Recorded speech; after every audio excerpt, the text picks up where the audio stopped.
வணக்கம். செய்திச் சுருக்கம்.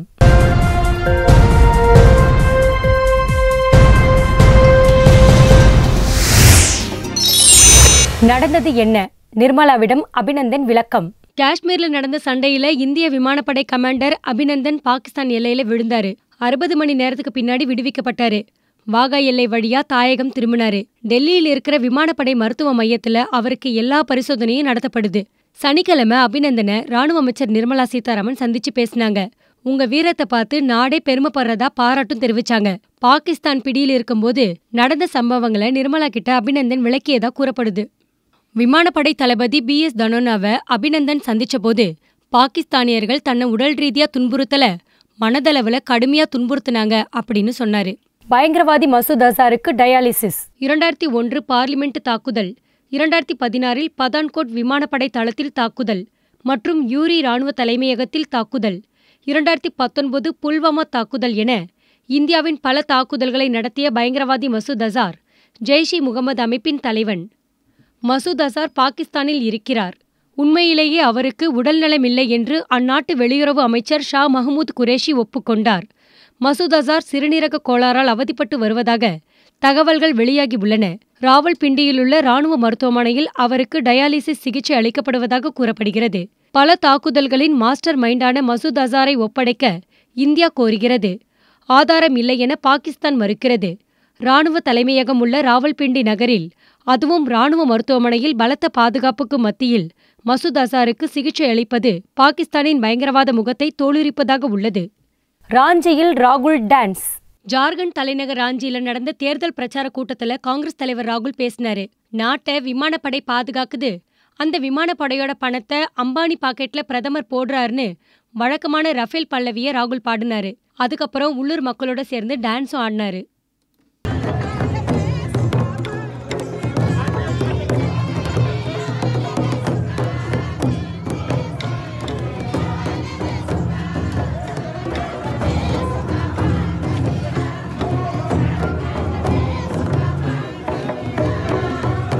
திமுகவுக்கு IJK ஆதரவு, கமல் அதிர்ச்சி. லோக்சபா தேர்தலில் திமுக கூட்டணியை இந்திய ஜனநாயக கட்சி ஆதரிக்கும் என அதன் தலைவர் பாரிவேந்தர் அறிவித்தார். ஸ்டாலினால் மட்டுமே தமிழகத்தில் மாற்றம் கொண்டு வர முடியும், பாமக இருப்பதால் தேசிய ஜனநாயக கூட்டணியிலிருந்து விலகினோம் என்றார். இப்போது தமிழ்நாடு இருக்கிற சூழ்நிலையில் ஒரு மிகப்பெரிய மாற்றம் தேவை. அந்த மாற்றத்தை திராவிட முன்னேற்ற கழகத்தினுடைய தலைவர் அன்பு சகோதரர் ஸ்டாலின் மூலமாகத்தான் ஏற்படும் என்று எனக்கு நன்றாகவே தெரியும். எங்கள் கட்சியும் அதை உணர்கிறது. பாரிவேந்தருடன் கூட்டணி பேச்சுவார்த்தை நடத்தி வந்த மக்கள் நீதி மய்யம் தலைவர் கமல்ஹாசன் இந்த திடீர் அறிவிப்பால் அதிர்ச்சி அடைந்துள்ளார். இதனிடையே அதிமுக கூட்டணியில் புதிய தமிழகம் கட்சிக்கு ஒரு சீட் வழங்கப்பட்டுள்ளது. அப்போது OPS கூறுகையில், தேமுதிகவுடன் இழுபறி இல்லை, ஓரிரு நாளில் அறிவிப்பு வெளியாகும் என்றார். எந்த இழுபறியும் இல்லை. இன்னும் ஓரிரு தினங்களில் நல்ல முடிவு, சந்தோஷமான முடிவு எட்டப்படும் என்பதை தெரிவித்துள்ளது. வைகோவுக்கு மதிப்பில்லை, தமிழிசை விலாசல். பிரதமர் மோடிக்கு வைகோ தொடர்ந்து கருப்பு கொடி காட்டுவதனால யாருக்கு என்ன லாபம் அப்படின்னு தமிழிசை கேட்டிருக்காங்க. வைகோவோட கருப்பு கொடிக்கு மட்டும் இல்ல, அவர் சொல்ற கருத்துக்களை கூட மக்கள் மதிக்கிறதே இல்ல அப்படின்னு சொன்னாங்க. கருப்பு கொடி ஆர்ப்பாட்டத்தினால தமிழக மக்களுக்கு என்ன லாபம்? வெத்து போராட்டம், அது அப்படியே ஓய்ந்து போகக்கூடிய போராட்டம். வைகோவை மக்கள் கொஞ்சம் கூட மதிக்கவில்லை என்பதும் நான் ஏற்கனவே சொன்னதை போல, வைகோவின் கருப்பு கொடிக்கும் மதிப்பில்லை, கருப்பு துண்டுக்கும் மதிப்பில்லை, கருத்துக்கும் மதிப்பில்லை என்பதை வைகோ உணர்ந்து கொள்வார் என்பது எனது கருத்து. பழப்பக்கெடுத்த CCTV, திருடன் வாக்குமூலம். CCTV கேமராக்களால் சென்னையில் குற்றங்கள் குறைந்துள்ளதாக போலீஸ் கமிஷனர் விஸ்வநாதன் மகிழ்ச்சியில் இருக்கிறார். அந்த சந்தோஷத்துக்கு வேட்டு வைக்க ஒரு திருட்டு ஆசாமி முயன்றான்.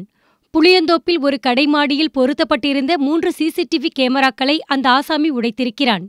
ஓட்டேரியைச் சேர்ந்த ராஜாதான் அந்த களவாணி என்பது வீடியோ காட்சிகளில் தெரிந்தது. திருட செல்லும் இடங்களில் CCTV இருப்பதால் வேலை நல்லபடியாக முடிவதில்லை, அதனால் அடித்து நொறுக்க முடிவு செய்தேன் என்றான் ராஜா. அவனை போலீசார் செமையாக கவனித்து வருகின்றனர். இந்த மாதிரி நியூஸ் அப்டேட்ஸ்க்கு தினமலரோட யூடியூப் சேனலை சப்ஸ்கிரைப் பண்ணுங்க, பக்கத்துல இருக்க பெல் ஐகானையும் கிளிக் பண்ணுங்க. Facebook, Twitter, Instagram எல்லாத்தையும் ஃபாலோ பண்ணுங்க.